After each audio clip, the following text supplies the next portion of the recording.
What is up everyone, and welcome to some more F1 22 My Team Career Mode. This time we're going to be at the Azerbaijan Grand Prix, which is one of my favourite circuits on the calendar. And if the pattern is to be believed, then Magnussen is going to DNF from this race and I am going to win it. Because that is what has happened in every even-numbered race this season so far. Magnussen DNF'd in Saudi Arabia, we got the win. He DNF'd in China, we got the win. And then he DNF'd in Miami, and we got the win. So, yeah, that's what I'm hoping for here today. I'm hoping for Magnussen to fail, his car to fail, and we can hopefully pick up a P1. Last time out, we were at the Monaco Grand Prix. If you didn't watch that video, please don't. It's not one of my best. Yeah, sadly, we made a bit of a blunder in qualifying, and then we were left to try and recover what we could from the race. We didn't get any points. But our teammate Théo Pourchaire was there to bail us out a little bit as he drove home to a P2 finish in what is kind of his home Grand Prix, but not really. You know what I mean? It's Monaco. It's France adjacent, but it's not France, and it never will be France. But Leclerc, on the other hand, whose home race it was, only came home in P8, which is good for us because we're currently locked in a championship battle with him. And so if he'd have had a good race on a race where I did not score any points, that could have been particularly bad for us. So he only stays sort of about, I don't know, 20 points or so ahead of us in the Drivers' Championship at the moment. And if we can get a good result here, and he maybe doesn't have such a good result, we could be looking at a swing back in our favour. You know, if we win the race, we're going to be seeing at least a 7-point swing towards us. If we get fastest lap as well, then it could be 8, and then that's if Leclerc finishes P2, which he might not. So we'll see, I guess. Leclerc comes top in practice, and Gasly and Verstappen are not too far behind. Pourchaire is the fastest of the medium compound runners, so that's encouraging signs for him. Meanwhile, me, I don't know where I am. I don't think it's going to show. I think I ended up about P17 or P18, something like that. So yeah, we have some pace to find quickly, but hopefully we can iron out any issues. I don't think I did any soft compound running, so that probably didn't help. But still, ideally I want to find a bit more pace in the car between practice and qualifying, if that's the pace that we were showing at that point.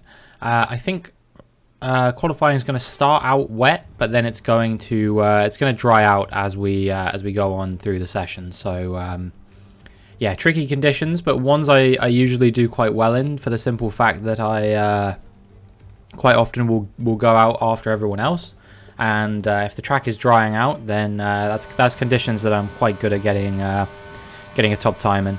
So we did one run, and now we're doing another one, and it's good enough for a 150.1, and I think we're going to do one more in this session, hence why I didn't show you the first one, because I figured I didn't want to show you a bunch of quali laps, but as expected, the track is drying out. We improve up to a 148, but we're still in the realm of you know, I don't know, wet tire running, intermediate tire running, that kind of territory.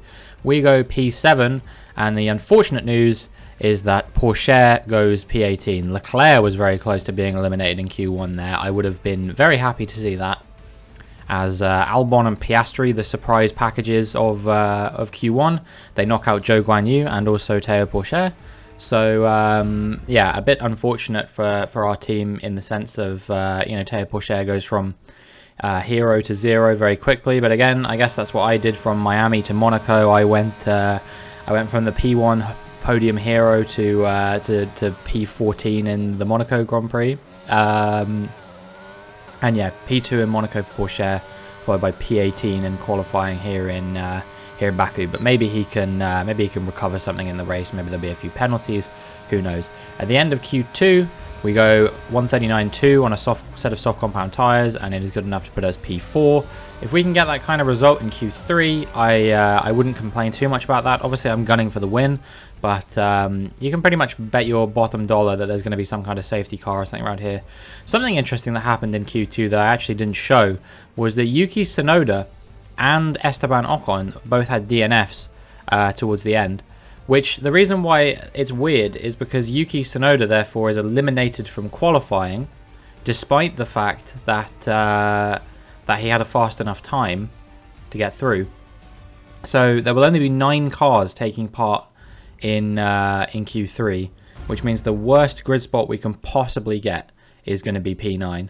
And I mean, I'm hoping obviously we do a little bit better than that, especially considering there is an Alfa Romeo in this session as well. I think it's Schwartzman.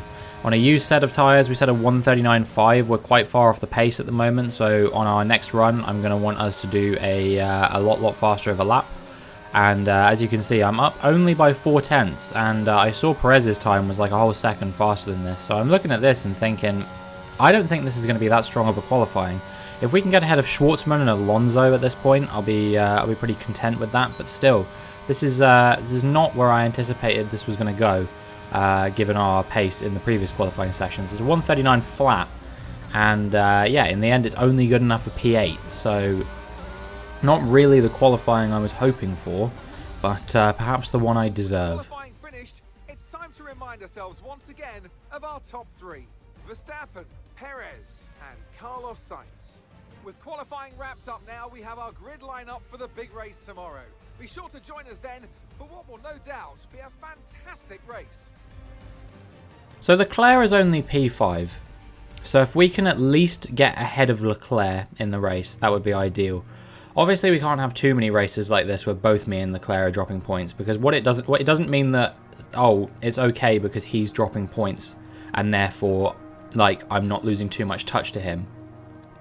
Because what will happen in that scenario, which obviously hasn't really reared its head so far in this season, but if we have too many more races like Monaco and like here, it will start to shine through. That will enable other drivers to get back in the championship fight. So then I'm just going to have someone else to worry about, whether it be Verstappen, Norris, Perez, Sainz, even maybe one of the Mercedeses, who knows. But yeah, we can't afford to keep having bad performances if we want to stay in the championship fight, even if Leclerc is dropping points. Welcome to you all at home for today's Azerbaijan Grand Prix, a race that in its short history has already proven no stranger to drama, and where a 4th row start is just about as likely to give you a podium as pole position, with Lance Stroll and Sergio Perez finishing 3rd from there in 2017 and 2018 respectively.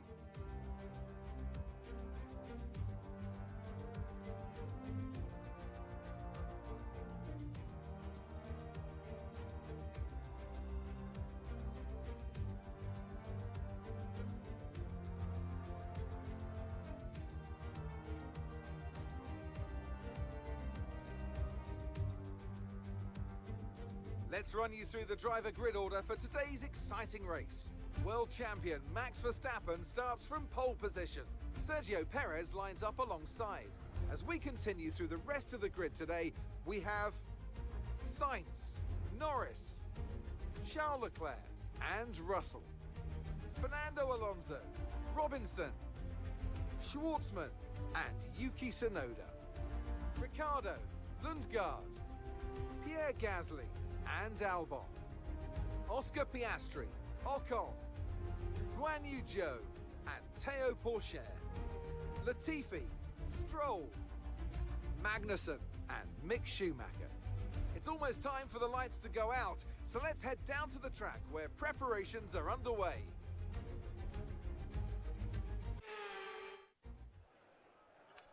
Well, nothing too dramatic in the way of penalties. We're still starting in P8, so we don't get promoted up the order any.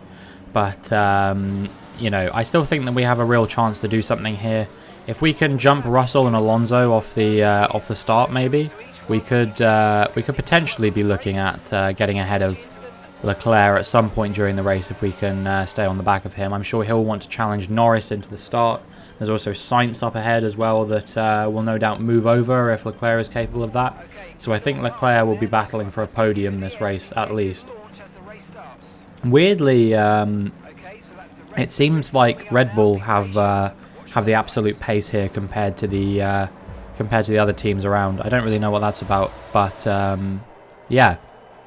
The lights go out and we switch to the replay camera, and yeah, we get a pretty good start.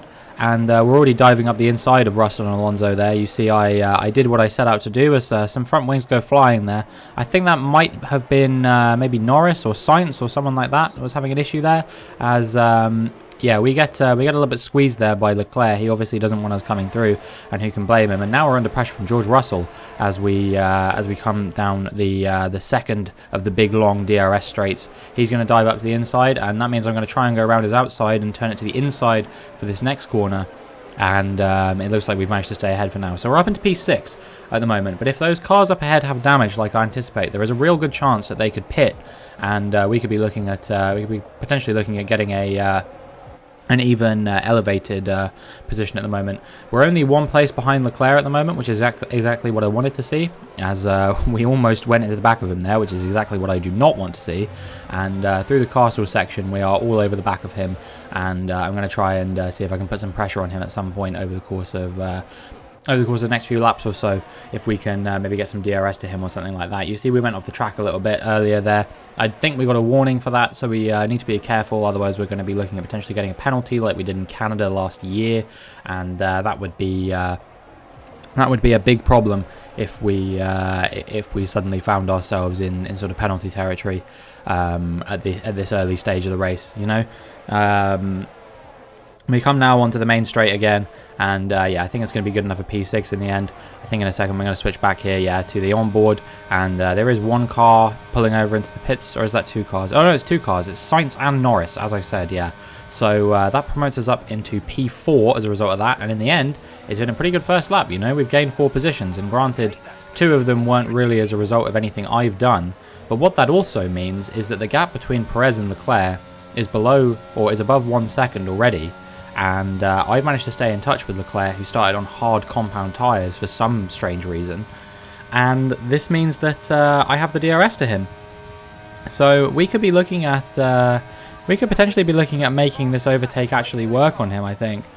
If we can, you know, try and get this position made. We went a little bit tight into the first corner there, but you know, we managed to make it work. I was really struggling, honestly, around this track for pretty much the whole weekend, to be honest. The curbs on some of these 90-degree left and right-handers were really, I don't know, I was really struggling to sort of navigate them in a way that worked. It was either I was taking them too tight and riding the curbs and losing a bit of time because of that, or I was going a bit too wide to avoid the curbs and then losing time because I wasn't perhaps getting the best run through the corners that I possibly could. It was very frustrating, and I was getting very annoyed at the fact that I kept losing touch to the cars around. But on lap 5, you see that we do have the DRS, and we are going to be closing up on Leclerc here. I don't know if it's going to be enough. We are going to look for a move up the inside here, though. Somehow we get the car slowed down in time. I don't know how we managed that. And yeah, that is P3, and now we're on the podium, having started 8th in this race. So that is fantastic. And I guess now the task is to set my sights on the Red Bulls in front. See if I can grab the win from the race after all. You know, this place is very safety car prone, so with a couple of safety cars, we could potentially be looking at making these positions up. Who knows? We come on to lap 10 now, and Leclerc is going to be pressuring up the inside of us. Obviously, he'll have the DRS and stuff, but yeah, we managed to sort of stick side by side with him. And we're going to try and go around the outside here at turn 2, I think that is. And we actually get the DRS as a result of that. Not only do we have the DRS, but we also have some battery power. But, you know, our battery power is very low now, so we're going to need to be careful, because I don't think we're going to have much to defend with going forward if we keep burning that. Unfortunately, on lap 10, Lance Stroll actually comes to bail us out. I know you were probably looking at that Aston Martin and going, there's no fucking way it's happened again. But it's not Magnussen on this occasion. That is the number 18 of Lance Stroll. So, yeah, not quite what I was hoping for. But maybe there's a good omen about Stroll DNFing or something like that. I don't know. Maybe it's any Aston Martin will do. In any case, it doesn't make too much of a difference. There is going to be a safety car, which means I'm going to pit. We're only a couple laps out from my pit window anyway, so I think the logical thing to do here is stop. And I think this actually benefits me and the medium compound runners a lot more than it benefits the hard compound runners behind us, because they're going to now have to do 15 laps on the medium tyres, whereas we get to do 15 laps on the hard compound tyres. I think the mediums can probably do 15 laps, so it's not really a concern from that regard, but they'll start to go off towards the end, whereas I think I'm going to get stronger as the Grand Prix progresses, and yeah, hopefully I should be able to battle these boys without too much of a hassle. We've closed right up to the back of Perez, not that it matters because there is in fact a safety car, and the only car that I can see that has actually stayed out is Christian Lundgaard. So yeah, I don't know. Here we come to the safety car restart now, and we did our signature move on Perez, and now we're going to try and go up the inside of Lundgaard as well. I think he locked up there and went straight ahead actually, so I'm guessing Perez is probably going to get ahead of him here as well. And yeah, we've moved up into P2 off that safety car restart. I think you anticipated that was probably going to happen. You know, I love to go wheel to wheel with the cars on the safety car restart, even if it's not actually legal anymore. They haven't added it to this game yet, which means until they do add a thing that says you can't do that, I'm going to keep doing it, because I figure why not. And yeah, now we're in P2. Verstappen's already broken the DRS to us, so we're just going to try and push as hard as we can to see if we can break away from the chasing pack, and especially Leclerc, who's currently being held up by Christian Lundgaard. If we can get ourselves a fat gap on him, even if Perez does re-overtake us eventually in this race, we will be sort of comfortable odds-on favourites for P2 or P3 in this race. So that's sort of my goal, is to see what kind of gap I can pull out on these guys behind. But you know, we'll have to wait and see, I guess, what happens, whether Leclerc gets ahead of Lundgaard soon. It looks like he's going for a move there. I'm not quite sure if he pulled that off or not. It doesn't look like he did. Maybe he did, I'm not sure. But oh, there's a safety car. So there's another safety car being called literally less than 1 lap after the safety car just ended. Another one has been called. We're not going to go for any fluky pit stop strategies here. I don't think it makes much sense. It's a bit too early to bolt on a set of softs to the end. If there was sort of like 8 laps left, I might have been tempted, because I've definitely had races like that before where I've managed to make up a crap ton of positions towards the end by sticking on a set of softs and just absolutely gunning it. It's actually Leclerc, I think, who triggered that, and Lundgaard as well, because both of them have now come into the pits. Lundgaard might have just been pitting anyway, I'm not sure, but it seems like Leclerc was probably who triggered that, because he's pitted again, which means now, you know, he's completely gone.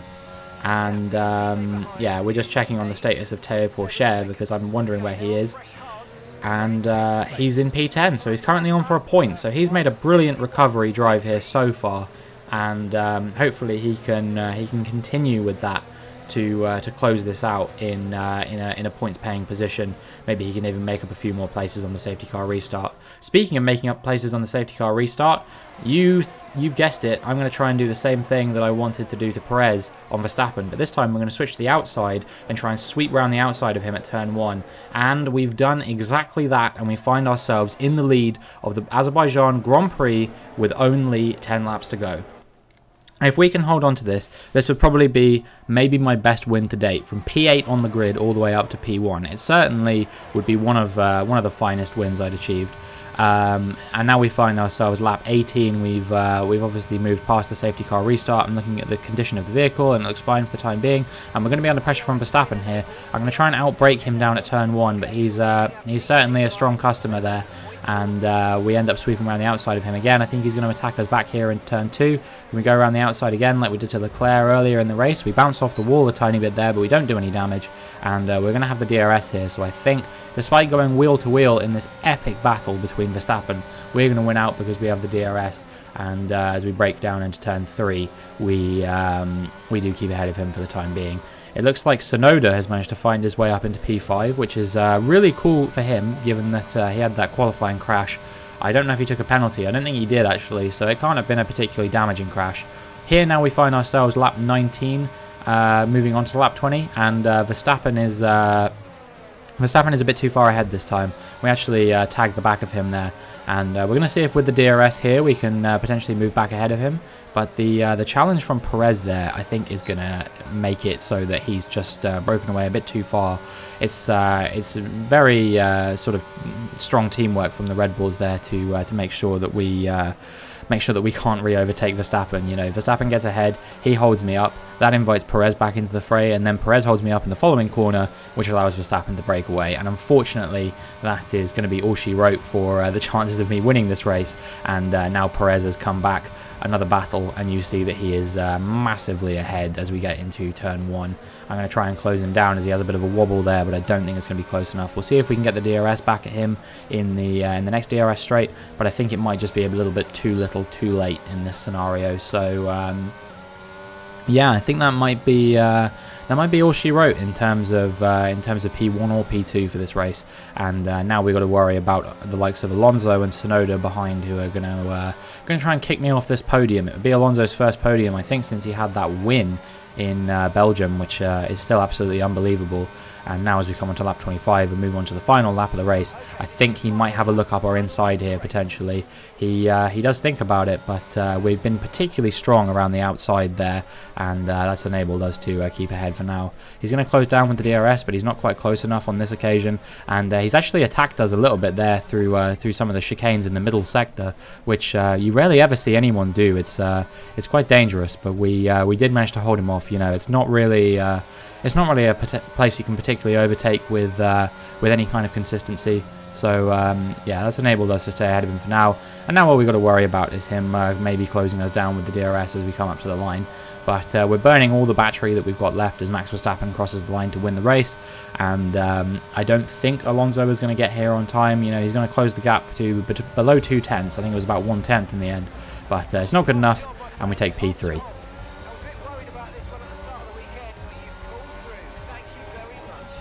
Yeah, I think that's still a pretty strong drive. You know, obviously we were contending for the win at one point, but them on the medium tyres, I think they were just too fast. Here we are then, it's victory in Azerbaijan. Great work from the whole team here at the track and back at the factory as well. Some pretty handy driving for good measure.